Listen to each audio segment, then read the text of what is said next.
The film begins by showing a majestic palace, where prisoners were being fed in the bustling city of London. Among them was a white witch, along with another captive named Peter, who happened to be the very first king of Russia. Just as hunger gnawed at their empty stomachs, a carrier dove gracefully descended upon their location. Tempted by their hunger, one of them contemplated devouring the bird. However, the wise witch cautioned that the dove might be a messenger. Intrigued, they inspected the bird and, to their amazement, discovered a letter addressed to a man called Jonathan Green. Now, Jonathan was a brilliant scientist who had the good fortune of marrying a princess from the British Empire. He had been tasked with embarking on a journey around the globe in order to create a comprehensive world map. However, his cartographic endeavors had resulted in a map limited to only the European continent. Nonetheless, this incomplete creation was sent to a man named Peter in the Kingdom of Russia. To Jonathan's dismay, his own voyage took an unexpected turn as he found himself imprisoned. Yet he was not alone in his misfortune, for a compassionate young woman shared his captivity and kindly offered him a comforting blanket. Meanwhile, Peter, confined within his own cell, received the letter and wasted no time in responding, pleading for their release. On the other hand, within the grand palace of Lord Dudley, Jonathan's wife Emma received a letter carried by a dove. She promptly delivered it to her father. As the contents of the letter were read aloud, the entire royal entourage made their way to Moscow, Russia, where prisoners were held captive. At that time, Jonathan had been granted his freedom due to his unfinished map-making mission. Determined to continue his journey towards the east, he sought an assistant and found a young woman whom he had noticed earlier. Without hesitation, Jonathan chose her to be released, and together they departed from that place, embarking on a voyage to China to create the most up-to-date map. As they traveled, they got to know each other. The young woman, they discovered, was named Chenglan and happened to be the child of a white witch. It turned out that both of them shared the same goal of venturing eastward. Along the way, they encountered a group of individuals who demanded important items from their train. Seeing that, Chenglan, unable to remain idle, fearlessly fought against them all. During the intense scuffle, a peculiar winged creature belonging to Chenglan suddenly appeared inside Jonathan's horse-drawn carriage. Undeterred, they continued their journey while Jonathan penned a letter to Emma, expressing concern that if the great Peter had not been in Russia, he himself might have faced imprisonment at that very moment. Soon after, the scene shifts to Emma, who was heading towards the location where prisoners were held captive, hoping to locate Peter, the first king of Russia. Inside the place, she encounters a man named James Hook, who has organized a betting competition for their release. 3 students of the White Witch bravely step forward to take on James Hook in the fight. Remarkably, they emerge victorious and escape from the confines of their imprisonment, determined to find Chenglan and her teacher. Soon after, Emma approaches James Hook to inquire about Peter, but he denies imprisoning a king and claims to have captured a Russian man suspected of being a spy. Unexpectedly, Emma herself is apprehended and brought before the witch and Peter. She implores Peter for his assistance in reclaiming his throne while reading a letter from Jonathan, which mentions their encounter with a skilled teenage girl named Chenglan. Astonishingly, the witch, portrayed by Jackie Chan, who is known as Master, is taken aback upon hearing Chenglan's name, as she happens to be his daughter. Then, as a prisoner suddenly dies within the cell, Emma decides to leave once again, accompanied by James Hook. In a twist of fate, as the officer unchains a man, he unintentionally grants freedom to Master, who then turns against them. In this peculiar turn of events, the prisoners are eventually released since Master is determined to locate a personal belonging. However, after successfully retrieving the object, Master finds himself apprehended by James Hook.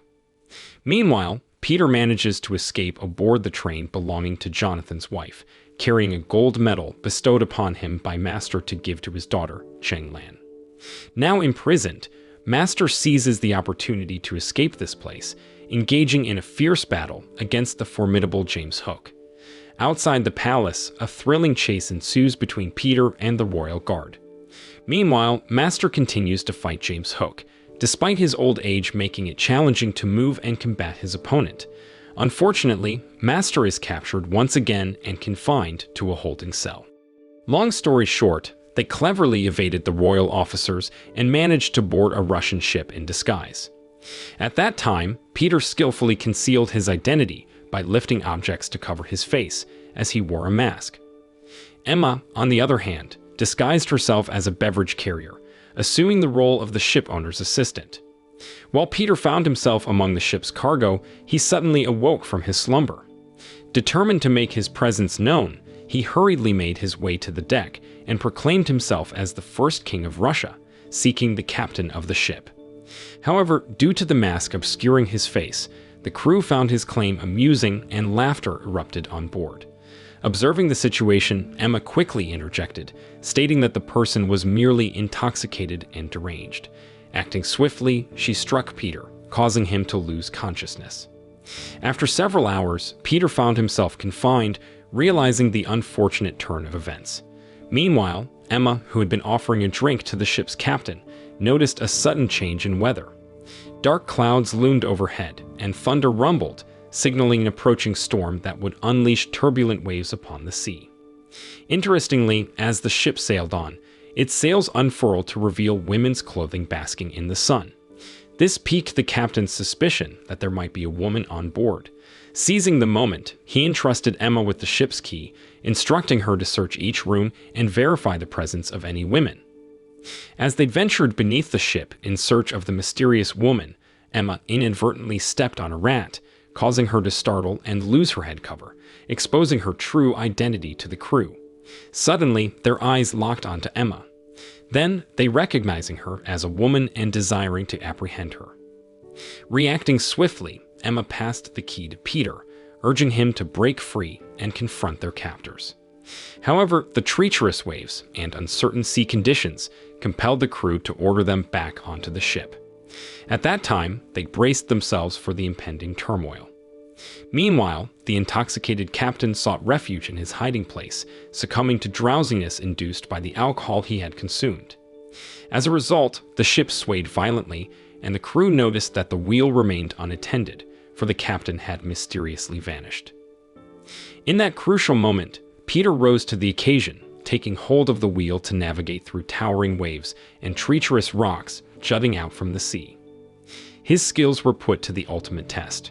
Despite the ship teetering on the brink of sinking, they triumphed over the storm's fury and the tumultuous, unforgiving sea.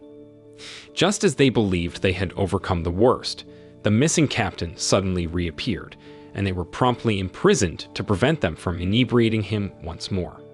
However, in an unexpected turn of events, Peter was chosen by the crew to assume the role of the ship's captain. It was then that Peter removed his face mask, revealing his true identity. Meanwhile, Jonathan and Chainlan found themselves in the scorching desert, where the sweltering heat made her uncomfortable. Knowing that, Jonathan couldn't help but wonder why this young teenager seemed impervious to the harsh weather. He contemplated the idea of getting them off the train and finding an alternative mode of transportation. However, Chainlan insisted on staying aboard the train, vigilant and watchful for any signs of trouble.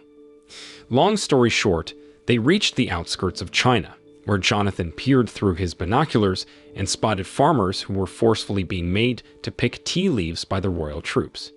Those who refused to comply were subjected to brutal beatings. While Jonathan slept, Chainlan carefully removed his head covering, contemplating leaving him behind. The scene then shifts to a bustling marketplace. Dissatisfied voices filled the air as many complained about the diminishing quality of the tea they harvested. Suddenly, the royal troops arrived, demanding payment from the people for their services. However, an elderly man boldly refused, and as a result, he was seized by the royal entourage. In a courageous act, some individuals intervened, leading to a chaotic brawl. During this commotion, Chainlan spotted a messenger from the kingdom and pursued him relentlessly. The messenger accused her of treason, alleging her involvement with black witches. At that moment, a woman named Li Hong appeared, fixated on engaging Chainlan in a fight, as she believed that all these troubles were orchestrated by Chainlan, who happened to be the king's daughter. Meanwhile, Jonathan, who had been traveling in a horse-drawn carriage, abruptly awakened from his slumber, realizing that he had been captured and taken away by the royal troops.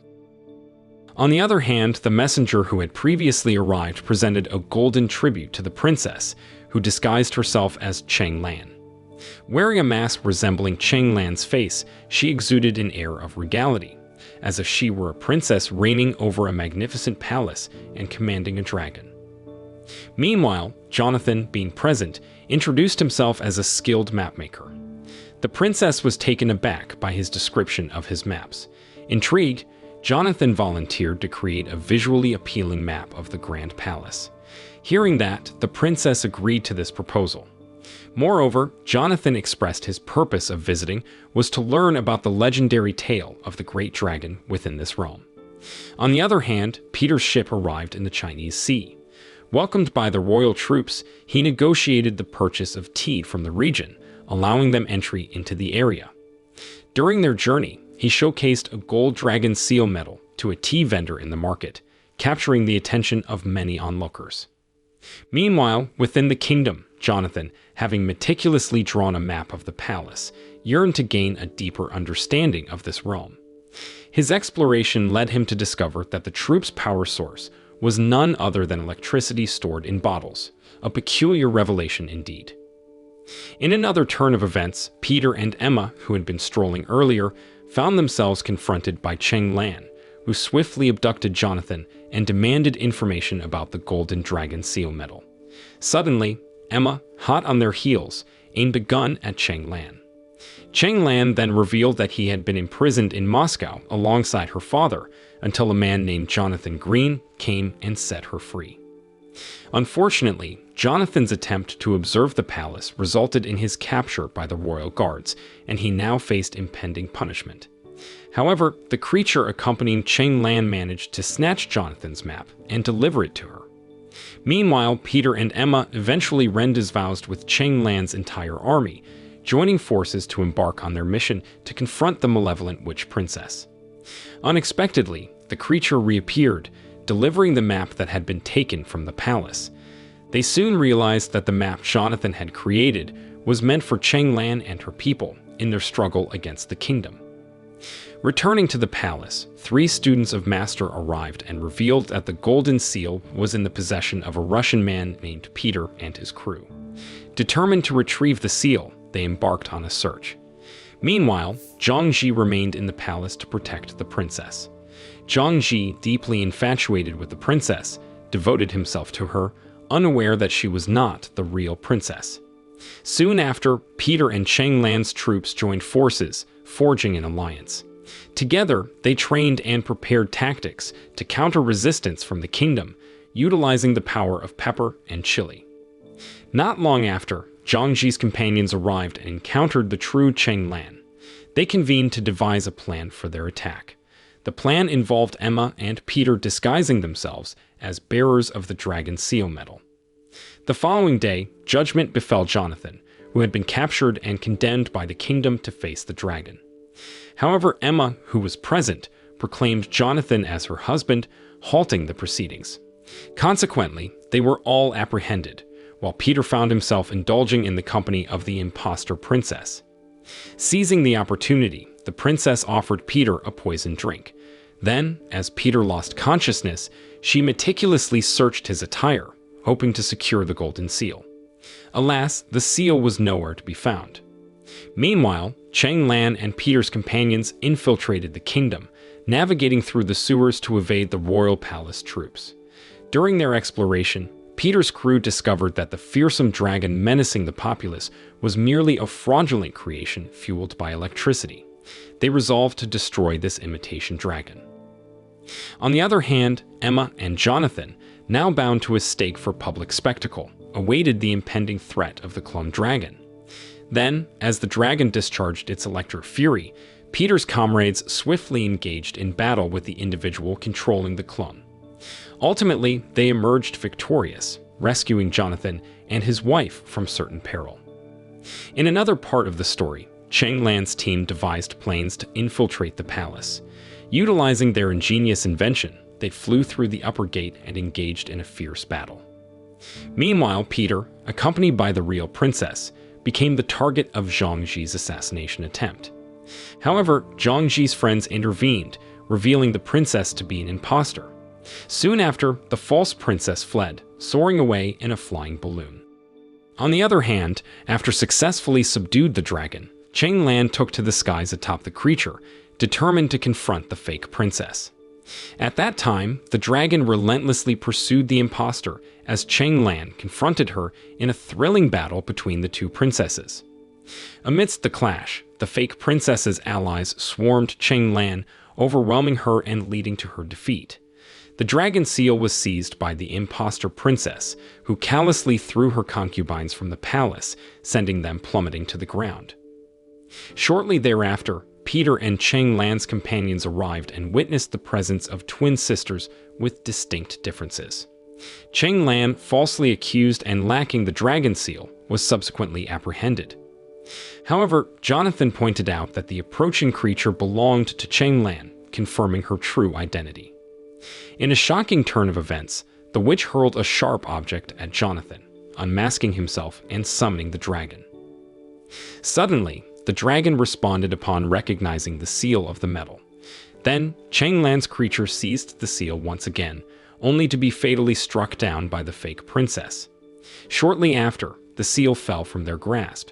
In the aftermath, Cheng Lan emerged from hiding, ready to confront the situation that lay ahead.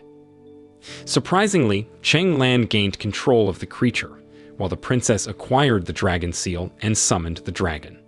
However, the dragon hesitated, sensing the true princess's identity, realizing that Cheng Lan was the real princess after all. The film ends. The moral lesson from this film is don't trust a fake princess with a flying balloon, especially if she throws her concubines off the palace.